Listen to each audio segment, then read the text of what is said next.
kita. Mari sama-sama kita doakan kebaikan-kebaikan bagi siapapun. A'udzubillahi minasyaitonirrajim. Bismillahirrahmanirrahim. Asyhadu an la ilaha illallah wa asyhadu anna Muhammadar Rasulullah.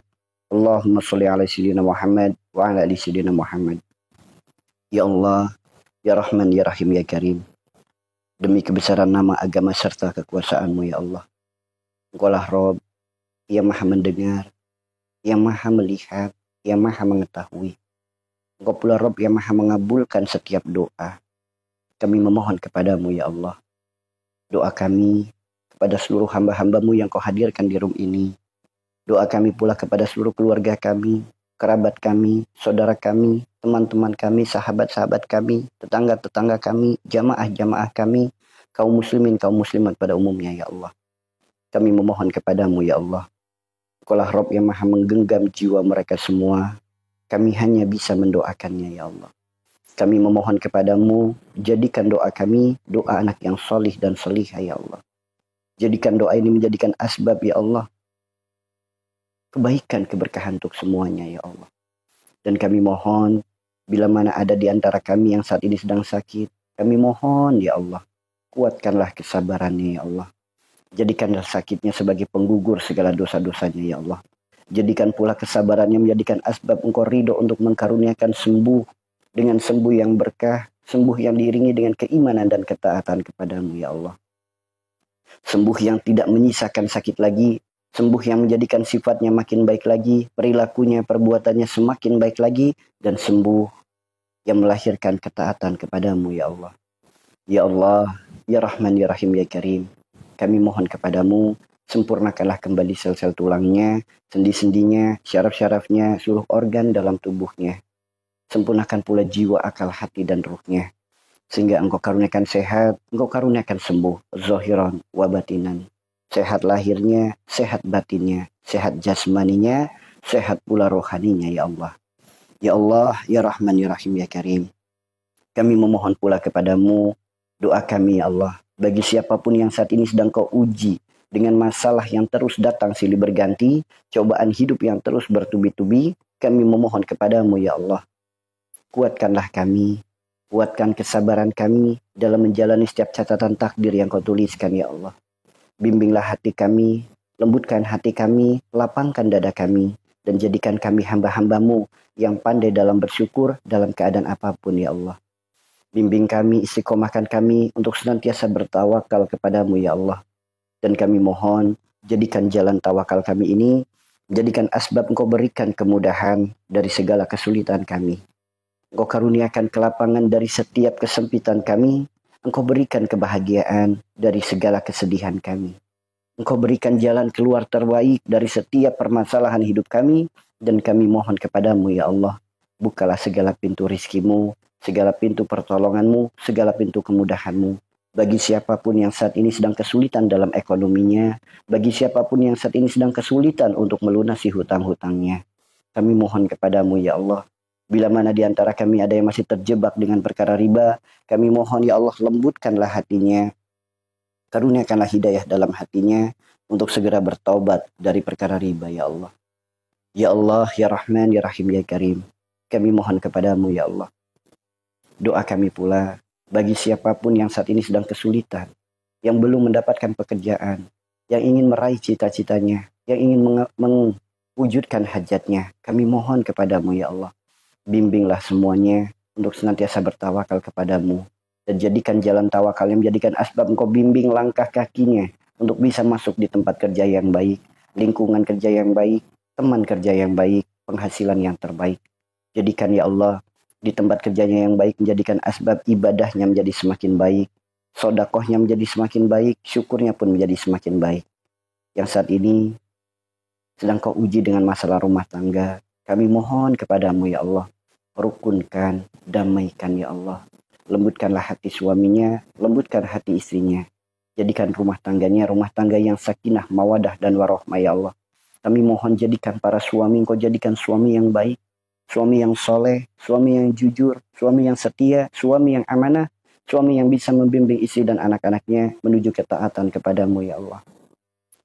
Ya Allah, lindungi para suami dimanapun saja mereka berada, mudahkan ikhtiarnya, dalam menjemput rizki yang berkah darimu ya Allah. Dan kami mohon ya Allah, bimbing para suami, ajarkan cinta pada para suami untuk meningkatkan cinta, kasih sayang, perhatian, pengertian kepada istri dan anak-anaknya. Dan bimbing lisan suami untuk tidak bertutur kata yang buruk, tutur kata yang menyakitkan, yang merendahkan, tutur kata yang senantiasa menggores luka pada hati istri dan anak-anaknya ya Allah.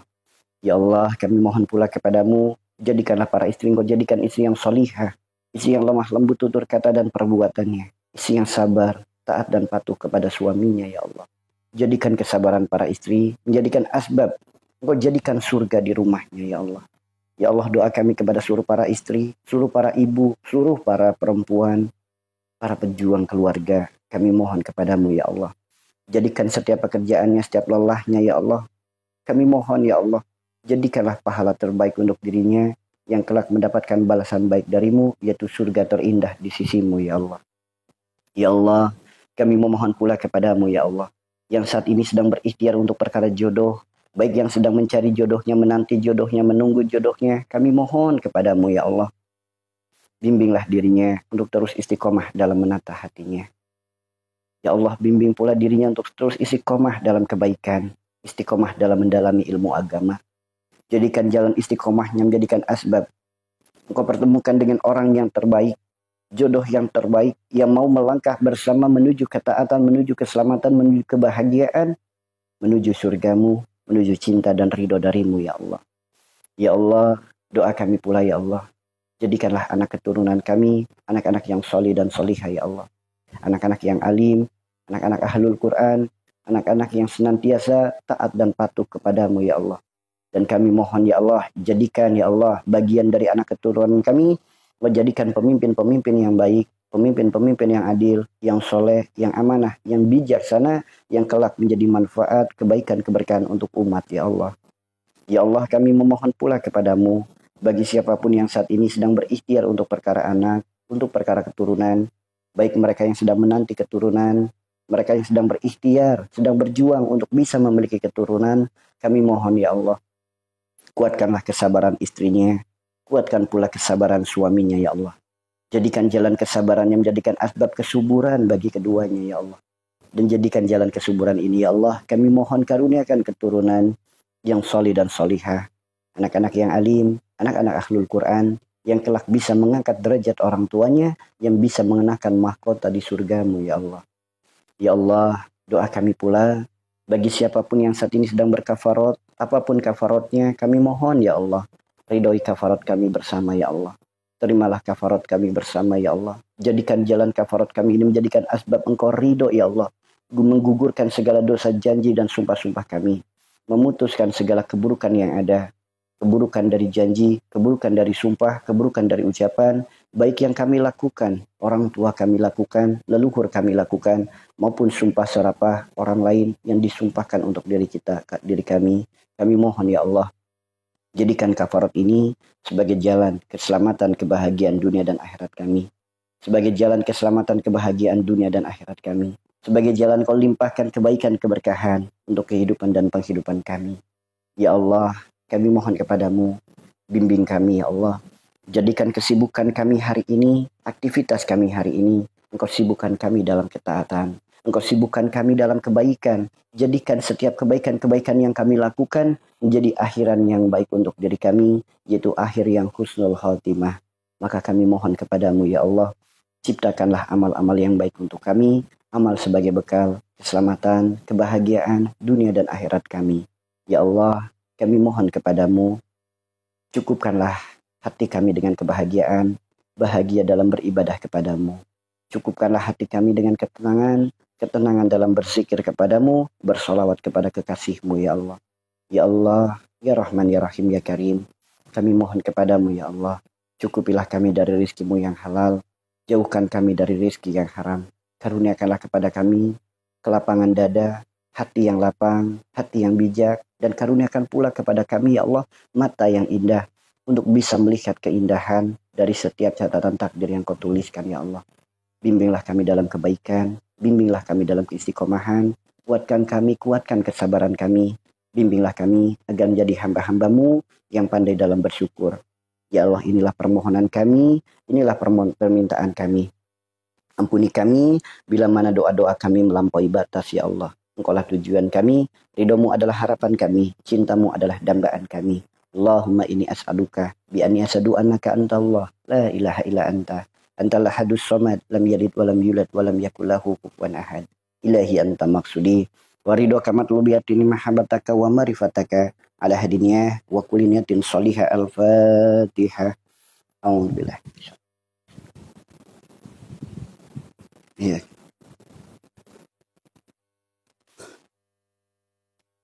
Amin ya Allah. Amin ya Allah. Amin ya Rabbal Alamin. Alhamdulillah. Alhamdulillahi Rabbil Alamin. Bismillah. Semoga kita termasuk orang-orang yang senantiasa Allah titipkan istiqomah untuk terus berbuat kebaikan, untuk terus melakukan kebaikan, dan untuk terus menebar benih-benih kebaikan. Yakinlah saudaraku, kebaikan-kebaikan yang kita tebarkan saat ini kelak akan berbuah kebaikan untuk kita semua, kebaikan yang akan membahagiakan diri kita. Maka teruslah berbuat baik, karena kita tidak pernah tahu kebaikan mana yang akan menolong kita, kebaikan mana yang akan menyelamatkan kita. Bismillah, insya Allah, mudah-mudahan kita semua senantiasa Allah ciptakan amal-amal yang baik.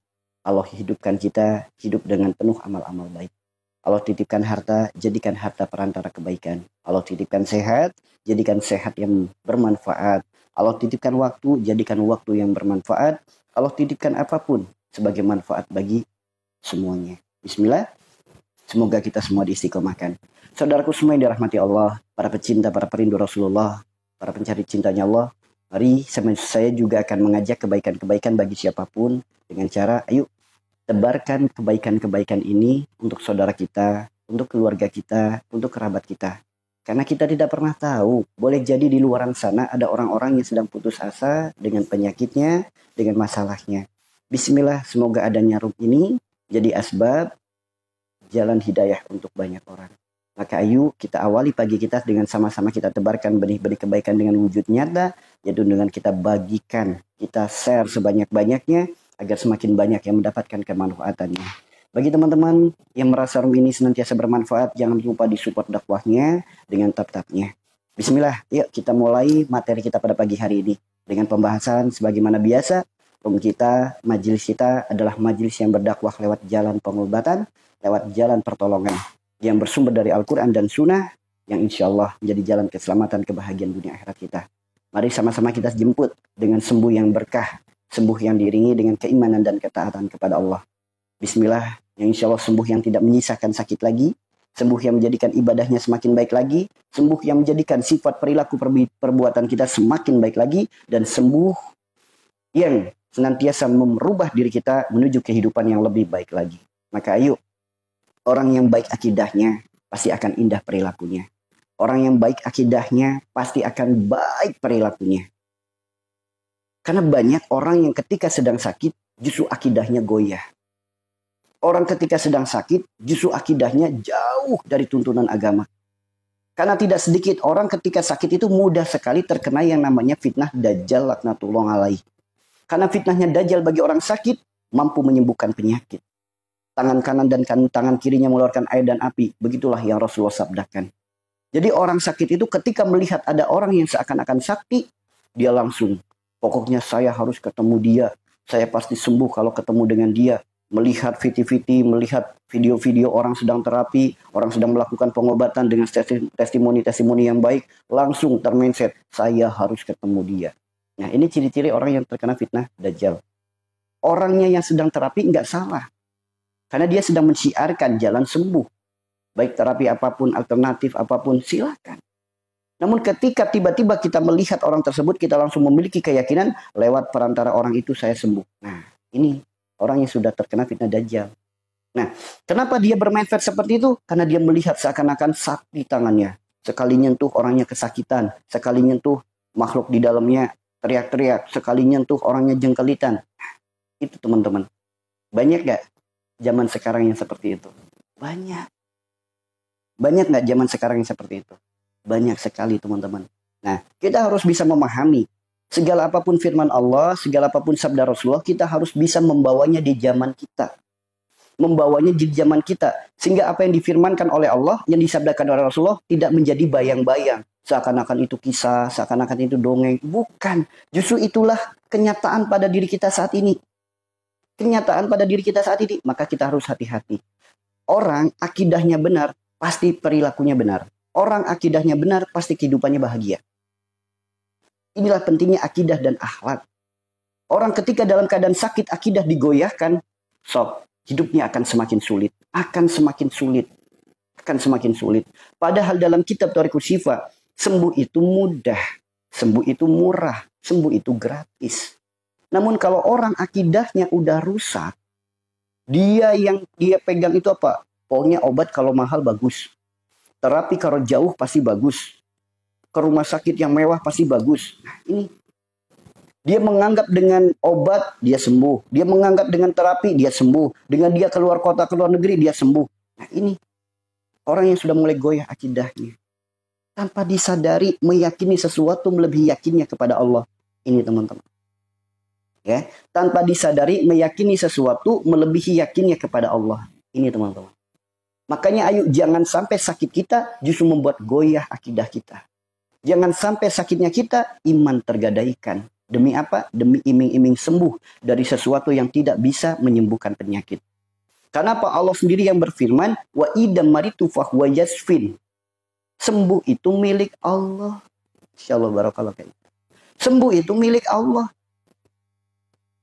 Jadi jangan sampai kita punya mindset, saya sembuh kalau minum ini. Penyakit saya hilang kalau minum obat ini. Saya pasti sembuh kalau kalau berobat ke luar negeri. Saya pasti sembuh kalau berikhtiar ke luar kota, luar daerah. Ini hati-hati teman-teman. Hati-hati. Hal seperti inilah yang menjadikan akidah itu goyah. Apalagi kalau ketemunya marketing pengobatan. Tahu marketing pengobatan? Segala apapun orang sakit dijadikan duit. Nah, ini hati-hati. Dibikin seakan-akan suasananya mencekam. Suasananya menakutkan. Sehingga apa? Dalam keadaan takut, orang itu pasti nurut. Contoh, tidak sedikit ya. Tidak sedikit. Orang ketika lagi sakit, kemudian dia putus asa dengan penyakitnya. Akhirnya apa? Ikhtiar. Ngundang orang. Yang diundang kebetulan orang pinter. Atau uskun. Tahu uskun? Penampilannya ustadz, namun praktek-prakteknya seperti perdukunan. Begitu sakit, seakan-akan membaca mantra, seakan-akan doa yang bersumber dari Al-Quran. Saya kan sumbernya Al-Quran. Yang saya baca doa-doa Arab. Yang saya baca-baca doa-doa dari Al-Quran. Namun begitu ada orang sakit, ini sakit kamu dari kamar mandi kamu. Ini sakit kamu dari rumah kamu yang bermasalah. Ini sakit kamu dari pohon depan rumah. Ini sakit kamu dari kamar kosong di sebelah sana. Ada nggak yang seperti itu? Ada nggak yang seperti itu? Atau pernah nggak teman-teman mengalami hal seperti itu? Di saat sakit, undang orang nih. Undang orang pinter atau undang uskun. Begitu sakit, si uskun atau si orang pinter itu seakan-akan membaca doa-doa yang dari Al-Quran. Endingnya Anda disuruh prasangka buruk kepada makanan. Diprasangkai buruk kepada tempat tinggal. Diprasangkai buruk kepada seseorang. Ada nggak yang seperti itu? Ada? Pernah melakukan seperti itu? Hati-hati teman-teman. Itu adalah bagian daripada prasangka buruk. Prasangka buruk adalah penyakit hati yang menghijab hati, menutup hati. Hati adalah satu-satunya alat komunikasi kita dengan Allah. Perantara hubungan kita dengan Allah. Kalau hati kita dipenuhi dengan prasangka buruk, tertutup dengan hijab keburukan, maka mau sampai kapanpun doa kita itu mental teman-teman. Mau sampai kapanpun doa kita mental selagi masih ada keburukan. Dengan Anda seperti itu, kemudian sama orangnya ditunjukkan hal-hal sakti, seakan-akan keluar benda dari tangannya, keluar binatang dari lantai, seakan-akan keluar sesuatu dari rumah Anda. Apakah Anda percaya begitu saja? Hal-hal seperti itu, bahkan kemarin ada tuh yang pakai baju merah membongkar hal-hal seperti itu. Trik-trik sulapnya para orang pinter, trik-trik sulapnya para uskun. Karena hanya sebatas mengeluarkan benda ke dalam tangan, kayak gini misal. Ditarik nih penyakit ibu, penyakit bapak ditarik. Bismillah, simsalabim, penyakitnya keluar. Begitu dibuka ada bendanya. Nah, hal-hal kayak gitu tuh hal-hal permainan anak kecil. Maka jangan mudah percaya dengan yang seperti itu. Jangan sampai percaya. Karena Pak Rasulullah sendiri yang bersabda, tidaklah Allah titipkan penyakit, melainkan Allah gugurkan dosa. Adanya sakit penyebabnya adalah dosa. Katanya asyhadu alla ilaha illallah wa asyhadu anna muhammadar rasulullah. Berharap pengen dapat syafaat Nabi. Namun sabda Nabi nggak dipercaya, lebih percaya sabda orang pinter. Lebih percaya sabdanya para uskun. Hati-hati teman-teman. Bagaimana mungkin akan mendapatkan syafaat Rasulullah, sedangkan sabda daripada nabinya sendiri tidak dipercaya, tidak ditaati, tidak diakui. Tapi apa kata orang pintar? Dipercaya sepenuh hati. Apa kata uskun? Diyakini luar biasa. Nanti ujung-ujungnya dikasih benda, suruh ditanam di lantai, suruh ditanam di keramik, suruh ditanam di kamar. Nanti ada lagi suruh masang sesuatu di pojok rumah, dipagerin rumahnya. Emang penyakit ketika rumah itu dipagerin, emang penyakit nggak bisa datang? Teman-teman, nih bagi orang-orang yang suka percaya rumahnya dipagerin, biar penyakit nggak masuk lagi, penyakitnya nggak datang lagi. Emang dengan rumah dipagerin penyakit nggak bisa masuk gitu? Emang pagernya pakai pagar apa? Jika Allah sudah menghendaki kita sakit, emang ada yang bisa menghalangi? Jika Allah telah menurunkan rizki, emang ada yang bisa mencegah? Jika Allah menurunkan rahmat, memang ada yang bisa menahan? Jika Allah menurunkan penyakit, emang ada yang bisa mengalihkan? Ya. Ada nggak yang seperti itu? Banyak. Hati-hati dengan seperti itu. Kemudian dikasih selembar kertas, ditulisin seakan-akan tulisan Arab, ditempel di pintu, ditempel di jendela. Untuk apa? Untuk tolak bala. Supaya apa? Penyakit tidak datang lagi. Emang penyakit datangnya ketok pintu dulu? Emang penyakit datangnya lewat jendela? Penyakit itu dari diri kita sendiri. Dari diri kita sendiri. Ibarat rumah, di dalam rumah ada bangkai, pasti datang lalat. Kalau kita hanya sibuk ngusir lalatnya, bangkainya masih ada, serapat apapun pagar itu, ketika bangkainya masih ada, pasti lalatnya akan kembali lagi, dan kembali lagi. Maka tugas kita itu bukan memikirkan lalatnya, bagaimana mengurusi bangkainya. Bangkai itu apa? Segumpal daging. Rasulullah bersabda, jika segumpal daging baik, semuanya akan ikut baik. Jika segumpal daging buruk, yang lain akan ikut buruk. Segumpal daging itu adalah hati. Orang kalau hatinya baik, pasti melahirkan kebaikan. Namun kalau hatinya buruk, datang lalat, datang penyakit, datang masalah, datang musibah. Tugas kita bukan ngusir masalahnya. Tugas kita perbaiki penyebabnya. Emang dengan kita punya atap yang bocor, kita cari ember, kita cari baskom, emang sembuh bocornya? Kan enggak, teman-teman. Dengan kita punya atap yang bocor, tugas kita perbaiki atapnya. Bukan sibuk cari ember, cari baskom. Begitupun orang sakit. Bukan sibuk berobat ikhtiar ke sana kemari. Namun sibuklah perbaiki diri. Karena Rasulullah sendiri yang bersabda, tidaklah Allah titipkan penyakit, melainkan Allah gugurkan dosa. Penyebab daripada sakit itu adalah dosa. Bahkan rasa sakitnya tertusuk duri, penyebabnya adalah dosa. Gerbang daripada dosa adalah sifat perilaku perbuatan. Maka sakit itu tujuannya untuk apa? Kita memperbaiki diri. Bukan apa? Bukan ajang untuk kita inovasi. Wah, coba nih kalau sakit kayak gini saya datang ke orang pintar itu sembuh enggak? Coba siapa tahu jodoh. Kalau ketemu dia mungkin sembuh. Ada enggak? Siapa tahu jodoh. Emang kita sembuh karena jodoh? Enggak, teman-teman. Kita sembuh karena ridho Allah. Allah titipkan kepada kita penyakit, Allah bukan sedang nyuruh kita ikhtiar ke sana kemari. Allah bukan sedang nyuruh kita berobat ini, itu, dan lain sebagainya. Bukan. Allah titipkan kepada kita penyakit, Allah berpesan dalam Al-Quran surat At-Tahrim ayat 8. Allah berpesan dalam Al-Quran surat At-Tahrim ayat 8. Apa pesan Allah? Ya ayyuhalladzina amanu tubu ilallahi taubatan nasuha. Itu ya teman-teman ya. Sembuh itu, sakit itu Allah perintahkan diri kita untuk taubat. Sembuh itu milik Allah. Lewat perantaranya apa? Itu mah gimana Allah ridhonya. Itu ya teman-teman ya. Jadi jangan sampai, alhamdulillah saya jodoh, ketemu dia, saya jadi sembuh. Bukan itu. Alhamdulillah Allah yang menyembuhkan saya lewat perantara dia. Ya ini bahasa sedikit saja bisa menggoyahkan ketauhidan teman-teman. Itu ya. Ini Yang maha menyembuhkan siapa? Allah. Yang maha memberi pertolongan siapa? Allah. Yang maha mengobati siapa? Allah.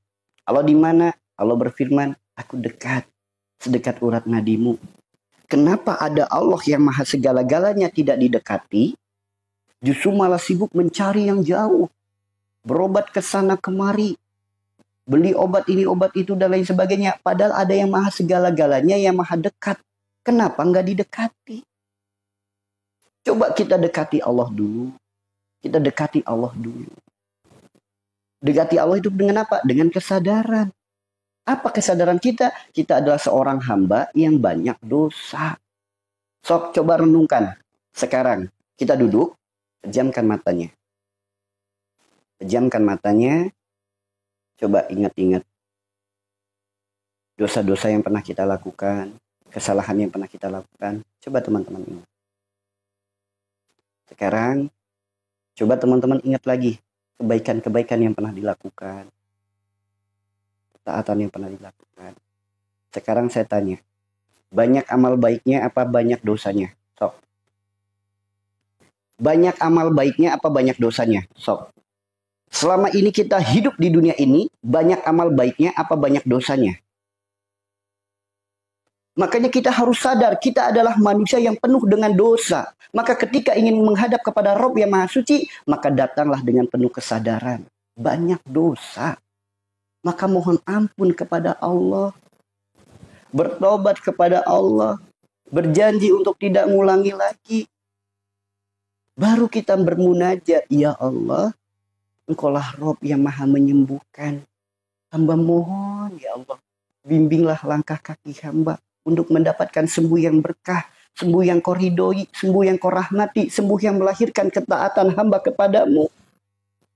Jika Allah ampuni dosa kita, Allah ijabah doa kita, andaikan sembuh kita harus dengan obat, pasti Allah akan bimbing langkah kaki kita untuk bertemu dengan obat yang terbaik.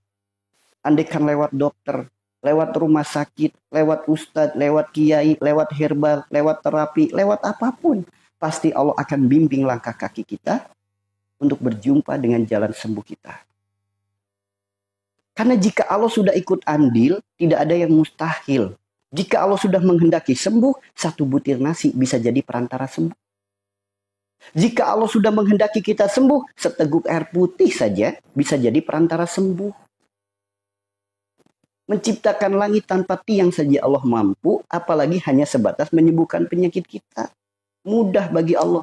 Cuma yang jadi masalah, banyak orang di saat sakit akidahnya goyah. Sakit bukannya introspeksi diri, justru malah sibuk menyalahkan yang lain. Makanan disalahin. Sok, di sini masih ada nggak yang nyalahin makanan? Ingat teman-teman, ada 3 perkara yang menyebabkan penyakit itu sulit sembuh. Ingat, ada 3 perkara yang menyebabkan penyakit sulit sembuh. Selagi 3 perkara ini masih ada dalam diri kita, mustahil penyakit itu sembuh. Tidak akan penyakit itu sembuh. Kenapa tidak akan? Karena ini penyebab penghalang rahmatnya Allah. Dibuktikan dengan firman-firmannya, dibuktikan dengan ayat-ayatnya. Yang pertama, apa sih yang menyebabkan penyakit sulit sembuh? Nih, hati-hati bagi orang ketika lagi sakit, lisannya selalu mengucap kalimat aduh. Hati-hati. Aduh, kepalanya pusing. Aduh, perutnya sakit. Kenapa? Karena aduh adalah gerbang dari yang kedua. Yang kedua itu apa? Mengeluh. Orang mengeluh, bukannya penyakit sembuh, justru malah semakin ditambah penyakitnya oleh Allah. Kalau tidak percaya, teman-teman buka Al-Quran, surat Al-Anbiya, ayat 87-88. Semakin mengeluh, semakin ditambah kesulitan. Ya, karena mengeluh bagian daripada kufur nikmat. Allah berfirman, Allah bersama dengan orang-orang sabar, Allah menambah nikmat kepada orang bersyukur, azab Allah sangat pedih kepada orang kufur. Ingat, ngeluh bagian daripada kufur nikmat. Jadi aduh gerbangnya ngeluh, ngeluh gerbangnya kufur. Aduh dan ngeluh sulit sembuhnya teman-teman. Sakit dikit ngeluh, sok tambah sulit sembuhnya.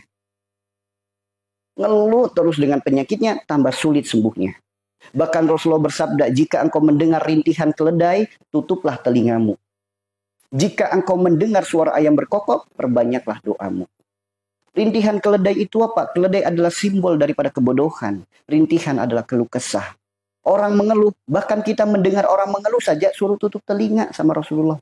Kenapa? Ngeluh itu nular. Sob, teman-teman, kalau di rumah para suami nih, istrinya ngeluh terus, sepaneng nggak kepala? Atau kebalikannya, para istri nih, suaminya ngeluh terus dengan keadaan, ikut pusing nggak? Atau anaknya ngeluh terus dengan sekolahannya, ikut pusing nggak? Apalagi tiap hari ngeluh, hari ini perut sakit ngeluh, sakit dikit suami suruh pulang, ayah pulang, aku sakit, ngeluh. Sok. Seperti itu ya. Jadi ngeluh itu bikin penyakit sulit sembuh. Allah berfirman dalam Al-Quran surat Al-Anbiya 87-88. Apa sih manfaat ngeluh? Emang ada manfaatnya ngeluh? Gak ada. Apakah dengan ngeluh penyakitnya sembuh? Enggak. Dengan ngeluh justru malah semakin ditambah kesulitannya. Ya. Yang ketiga. Yang ketiga itu apa? Nuduh. Nah ini paling sering nih. Banyak nih orang yang ketiga nih. Nuduh. Nuduh makanan. Nuduh orang lain. Nuduh tempat tinggal. Nuduh hal lain. Wah, gara-gara makan itu saya jadi sakit. Wah, nasi nih bikin saya diabetes. Oh, garam nih bikin saya darah tinggi. Oh, daging nih bikin saya darah tinggi. Oh, kacang-kacangan nih bikin saya asam urat. Sok, nuduh makanan. Kemudian nuduh orang lain. Saya sakit gara-gara perbuatan dia. Gara-gara persaingan bisnis. Dia nyantet saya. Dia guna-guna saya. Sok, nuduh. Kemudian ada lagi sakit, nuduh apa? Nuduhnya tempat tinggal. Semenjak pindah rumah ini, saya jadi sakit. Hati-hati. Aduh, ngeluh, nuduh, 3 perkara yang menyebabkan penyakit sulit sembuh. Ya, aduh, ngeluh, nuduh, 3 perkara yang menyebabkan penyakit sulit sembuh. Maka mulai saat ini, hayu kita rubah. Daripada aduh, mending kita beristighfar. Daripada ngeluh, mending kita bertasbih. Mending kita berzikir. Kenapa? Allah sebaik-baik penolong kita, Allah sebaik-baik pelindung kita. Tanamkan itu dalam hati. Daripada ngeluh, mending berzikir. Karena orang semakin banyak mikir, hidupnya jadi banyak masalah. Namun orang banyak zikir, hidupnya penuh dengan berkah. Ala bidikrillah tatmainul. Itu ya. Jadi seperti itu. Jangan sampai sakit kita menggoyahkan akidah kita. Jangan sampai sakit kita justru malah menyebabkan iman kita jadi goyah. Jangan sampai sakit kita rugi dunia, bangkrut akhirat. Jangan sampai. Karena zaman sekarang teknologi makin canggih, kewarasan semakin lemah. Teknologi makin canggih, kesadaran semakin lemah. Teknologi makin canggih, akhlak dan adab semakin lemah. Ya, itu ya teman-teman ya. Makanya hayu, apapun penyakit kita, jangan sibuk cari obatnya. Sibuklah perbaiki penyebabnya. Ya, karena kalau kita hanya sibuk mencari obat, penyebabnya belum diperbaiki, semahal apapun obat yang bisa Anda beli, bukan itu jalan sembuhnya. Semahal apapun ember yang Anda beli, bukan itu yang menyebabkan bocornya sembuh. Kita punya atap-atapnya bocor, kalau penyebabnya belum diperbaiki, mau nyari ember semahal apapun, ember yang dibikin dari emas sekalipun, tidak akan mampu menyembuhkan atap yang bocor. Begitupun kalau kita sakit, semahal apapun obat, sehebat apapun kita keikhtiar, gak akan menjadi jalan sembuh kalau penyebabnya belum diperbaiki. Apa penyebabnya? Rasulullah bersabda, tidaklah Allah titipkan penyakit, melainkan Allah gugurkan dosa. Gerbang daripada dosa, sifat, perilaku, perbuatan. Maka yang harus kita perbaiki sifat kita, perilaku kita, perbuatan kita. Kemudian sambil kita ikhtiarkan. Jadi sibuknya itu perbaiki diri. Ikhtiar sebagai sunatullah. Bukan ikhtiar dikedepankan, perbaiki diri, nggak pernah. Jangan sampai kita dianggap orang munafik. Bilangnya apa? Sehat lahir batin, sehat jasmani rohani. Padahal buktinya, jasad doang yang kita pikirkan. Jasad doang yang kita urusi. Jasad doang yang kita obati. Perkara ruhani tidak pernah dipikirkan, tidak pernah diobati, tidak pernah diperbaiki. Sok kita buktikan, nggak punya baju, buru-buru beli baju. Bajunya rusak, bulu-bulu beri yang baru. Ya kan? Ada jerawat, bulu-bulu cari obat sakit. Buat obat jerawat. Kemudian ada luka, buru-buru diobatin. Sakit perut, buru-buru beli obat. Sakit kepala, buru-buru beli obat. Sakit gigi, apalagi. Namun ketika hatinya berpenyakit, Ruhaninya berpenyakit. Apakah diobatin? Apakah diperbaiki? Justru kebanyakan di antara kita sadar hatinya sakit juga enggak. Sadar ruhaninya sakit juga enggak. Inilah masalahnya. Padahal Rasulullah udah ngasih tahu jika segumpal daging baik semuanya ikut baik. Jika segumpal daging buruk, yang lain akan ikut buruk. Kenapa enggak fokus perbaiki yang segumpal daging ini? Kenapa enggak fokus perbaiki yang ini? Karena hati adalah satu-satunya alat komunikasi kita dengan Allah. Hati adalah perantara hubungan kita dengan Allah. Kalau hati kita baik, pasti semuanya baik. Pasti. Pasti. Ya, makanya hayu. Pelan-pelan mulai kita rubah. Yang harus kita perbaiki sifat kita, perilaku kita, perbuatan kita. Lantas dari mana kita tahu sifat yang mana penyebab penyakit kita? Perilaku yang mana penyebab penyakit kita? Perbuatan yang mana penyebab penyakit kita? Udah tahu belum? Dari sifat yang mana penyebab penyakit kita? Dari perilaku yang mana? Dari perbuatan yang mana penyebab penyakit kita? Udah tahu belum? Udah tahu belum teman-teman?